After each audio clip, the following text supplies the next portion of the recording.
Comme je dis, comme nous disons, pour nous, il fait maintenant partie de la perle. Le président a répondu à votre question, il a rendu, il l'a restitué. C'est clair. Maintenant, il y a des procédures de restitution. Il y a des procédures qui sont en cours. Je ne me fais pas l'avocat du président, encore que j'aurais pu, parce que j'estime que son exemple est bon. Mais nous, ce que nous avons dit au président, vous étiez là. Nous lui avons dit, monsieur le président, nous, à la Perle, on peut demander gentiment aux gens de restituer. Mais vous ne devez pas demander gentiment. Vous devez signer un décret et reprendre ce que l'État a donné indûment. Et encore une fois, peut-être qu'il n'était pas au courant, mais nous allons lui envoyer tous ces documents-là, que nous allons envoyer à l'OFNAC également. Quand il verra que des gens achètent le terrain qui doit appartenir à tout le monde à 2500 francs le mètre carré et qu'ils revendent le même terrain 1 million de francs le mètre carré, alors vous comprenez pourquoi nous sommes menacés. Vous ne le savez peut-être pas, nous avons été agressés sur la corniche. Je ne dirai pas par qui, mais il y avait des témoins. waaye da nga def ne yaa moom dëkk bi ma ni ko moomuma dëkk bi waaye yow tamit moomoo ko askan bee ko moom ñëpp war a bokk dëkk bi. C'est ça les enjeux. Alors nous, puisque nous sommes une force de proposition, écoutez, vraiment vous savez quand même que je ne suis pas, toute modestie gardée, à un billet d'avion près. Monsieur Haïdara Sylla, les gens font de l'amalgame. C'est d'abord un ami. Il a été l'entrepreneur du haras de Kébémer que nous avons fait, pour lequel il a été payé, mais pour lequel, encore une fois, l'État me doit 325 millions. Je n'ai pas été payé, pourtant j'ai fait le travail. Quand il a été incarcéré, malheureusement, je n'ai pas pu le voir parce que le jour où j'ai décidé d'aller le voir, c'est le jour où on l'a libéré.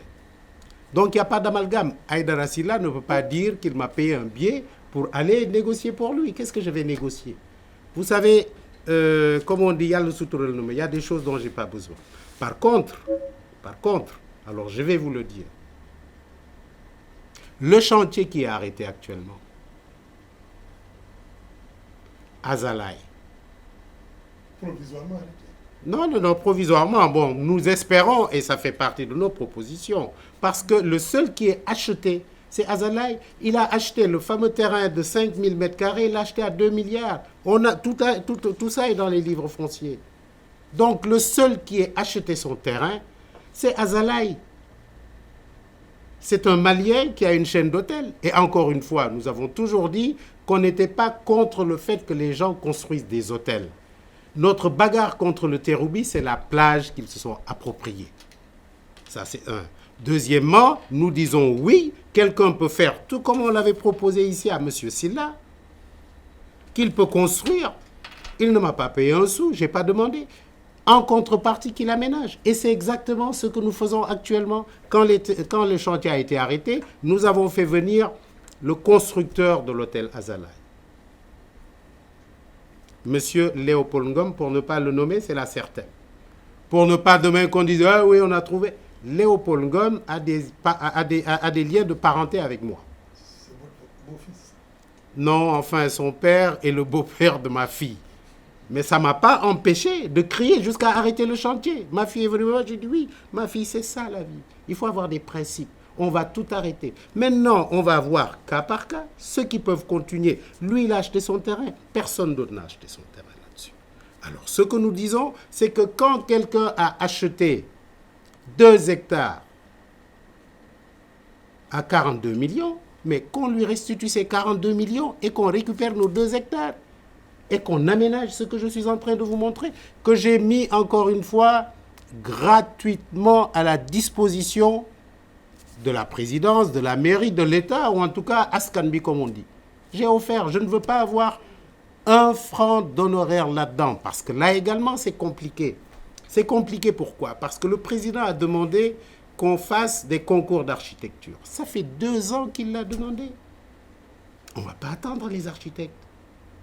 Je dis non, je suis architecte, tout comme j'ai offert l'apport du millénaire, vous l'avez peut-être oublié, il y a 20 ans. Je dis, j'offre ça, je peux le faire, je le fais. Celui qui n'est pas content, il n'a qu'à faire la même chose que moi, qu'il offre des choses à la ville. Mais qu'il ne soit pas là, oui, toi, tu n'as peut-être pas besoin d'argent, on a besoin d'argent. Je suis d'accord qu'il travaille, mais qu'il travaille, qu'il se mette au travail. Donc voilà, je pense qu'il n'y a pas d'amalgame. Monsieur Haïdara Sylla ne peut pas dire qu'on l'a peut-être induit en erreur, je ne sais pas. Mais comment je peux moi vendre? Mais attendez, si quelqu'un doit vendre, vous voyez, voilà ce qu'on appelle des actes. Tous les on dit là, on dit oui, puisque je suis ami à Yerim Sow. Yerim, je l'ai fait dépenser 3 milliards pour creuser. C'est le seul qui l'ait fait. Donc tout ça, si je l'ai vendu, il y a des actes notariés. Alors, dans cette affaire-là, nous avons beaucoup d'ennemis. Parce que nous sommes en train de bousculer, comme on dit, la République. Ils vont me mettre tous les trucs. Ils vont dire, oui, Yerim m'a donné de l'argent, ceci, cela. Non, c'est faux.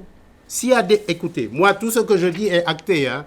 Quand je vous dis qu'ils ont acheté à 40 millions, regardez ça. Tout est acté, tout est signé. Hein. 16 avril 2010. Terre-Roubi, 60 millions. Ça, c'est lequel? 60 millions.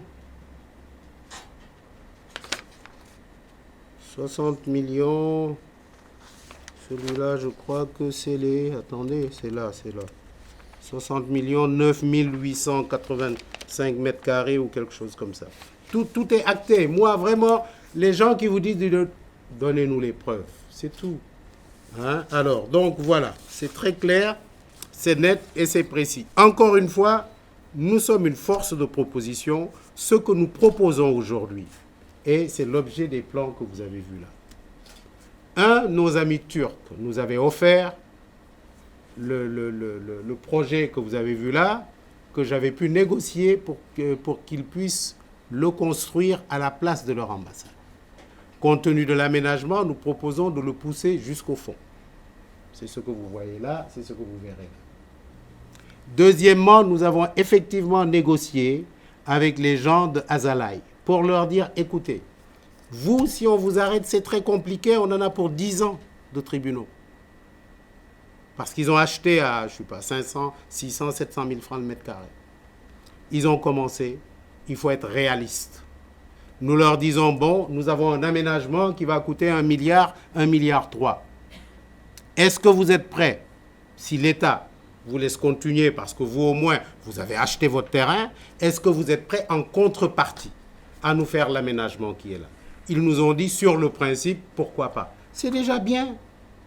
Mais encore une fois, je vous rassure, Pierre Goudiaby n'a rien à cacher. Pierre Goudiaby n'a pas d'intérêt lié avec Haïdara Sylla. Pierre Goudiaby, vraiment, c'est quand même gros. Effectivement, c'est nous qui avons fait le plan, on ne l'a jamais caché.